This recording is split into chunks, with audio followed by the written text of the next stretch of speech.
An ex-AEW wrestler has taken a shot at the company on Twitter. We've got scrapped plans for Jeff Hardy and brother Matt, and Paige is expected to return to the ring by a WWE Hall of Famer very, very soon, so stay tuned. So, Joey Janella, who has been pretty outspoken about AEW as a whole since the company decided not to renew his contract, he left a little while ago, taking a major shot at the company on Twitter last night. Joey Janella writing, I heard Sonny Kiss was finally on TV tonight. Oh yeah, it's June, and it was a Pride commercial, of course. Hasn't been in a match on TV in like 2 years. Cut the BS. He's completely right. She's not been on AEW Dynamite since October 2020, which was a 26-second loss to Kenny Omega, so no significant TV time there. Also, never performed on AEW Rampage, generally relegated, for want of a better word, to Dark Elevation. Yeah. You know what? I think Joey's got a point in the corporations, businesses do this a lot. The whole kind of rainbow washing thing, to show that they care about the LGBTQ plus community, and then when the month ends, they don't seem to care anymore. It does appear in many cases, and I'm not accusing Tony Khan of necessarily doing this, but it does appear to be just a big marketing ploy by many companies. Yeah, I think it was last year or perhaps the year before we saw WWE NXT do this as well. They put out some advertisements with some of their LGBTQ plus wrestlers on, like a little thing supporting them, and then what was it, by the end of the month they'd been released. So that kind of makes it feel as though it is very much just a hello, yes, we are supporters of this, but then once the month ends, it's kind of it. Yeah, I think it's a fair point. To play devil's advocate here, I guess, you're damned if you do and you're damned if you don't. In this case, if they don't celebrate and acknowledge the LGBTQ plus community, then they will be lambasted for it. But at the same time, if they do and then don't follow up on it, they'll also be lambasted for it, and they'll be jumped upon. I think Sonny Kiss is pretty entertaining. Yeah. I'd like to see her more on TV proper. Yeah, she's great. I think she was quite, not necessarily ropey to begin with, but definitely seemed almost to lack a bit of in-ring experience as some of the others and stuff, but then as she just progressively kept going and going and going, she got like really entertaining, was really good to watch, and you could see her progress more as a wrestler too. So it would be very, very nice to see her on TV. Yeah, and fingers crossed we actually do get to see that soon.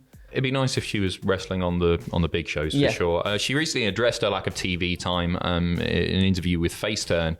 And she said, I think there was honestly like essentially a petition kind of going on. I would love to be used more in general. I feel eventually it'll happen. I've been trying my best to be patient. Wait my turn, she said. But yeah, I think you know, when companies come out and they'll have like, it'll be a special Pride t-shirt. Yeah. And then it's like a portion of the revenue will go to a relevant charity. It's like, well, you're still flogging t-shirts, you're still monetizing this thing. It's exactly. Not really, give the lot. If you really care, give the lot. I agree. So many companies do that now as well, and then just have nothing else to say about it for the rest of the year. So it does very much feel like a marketing thing, and I think absolutely absolutely is for a lot of them, you know. Yeah, which is a shame. That consistency is important. If you really care, show it throughout the year. It's not just about a month, is it? Anyway, we got next up, scrapped Hardy Boys plans, and this is really interesting stuff. This is from Fightful Select. Hardys were planned as the next tag champions as recently as 2 weeks ago. Wow. Following all the Jeff Hardy stuff, I mean, it wouldn't have surprised me had they put the belts on them, but at the same time, hearing that so recently, apparently Jeff's performance at Double or Nothing altered those plans. I feel like with Jeff, Tony Khan is maybe just a little bit blinkered, and he thinks that he's getting the Jeff Hardy of old, the Jeff Hardy of 1999, and he's not that man anymore, nor should he try to be that man. Absolutely. Because he's clearly done a lot of damage to himself by doing some of these high spots on just like the weekly shows as well. Some of the stuff that he's done is absolutely bonkers. yeah, I don't know if we'll ever see Jeff Hardy on AEW TV again. We'll see where things progress legally. He obviously needs some help. I'm not excusing his actions in any way. I think he should be punished for his actions, putting other people in danger. But I don't know. We'll see where we go with that. Apparently, he was allegedly, according to the report, intoxicated WrestleMania weekend and in the lobby of a hotel before another event. And talent have expressed frustration about Hardy and the tag title scene as a whole. So the fact there is, and I don't know if Tony Khan's aware of this or anything, the fact that he was like intoxicated WrestleMania weekend, and various bits have been sort of whispers essentially about him turning up intoxicated at shows, which is incredibly dangerous in itself. Yeah. I really do hope he gets the help he needs, but he shouldn't be positioned in the way that he has been positioned, clearly. I absolutely agreed. And then also you can't obviously put him in matches with people either, you know, who you're in the ring with someone else who you're hopefully in the hands of someone safe, right? And if unfortunately Jeff is inebriated in any way, then that absolutely throws that off the table, doesn't it? For sure. Hardys were scheduled for Triple Mania. Matt Hardy will still be appearing. Dorian Rodlan, the general director of AAA, confirming that Matt Hardy is still going to appear as scheduled at Saturday's Triple Mania 30. Can you believe it? 30. Tijuana as well. That's a fun word to say, like Tijuana. Matt and Jeff, they were announced back in March. They were going to be taking on Dragon Lee and Dralistico on the show. Apparently the plan is, according to Meltzer at least, that he'll be getting a replacement partner. So it won't be Jeff, it'll be somebody else. I don't know who you put in that spot. Not a clue. Lita. Yeah, why not? Why not? Team Extreme, one more time.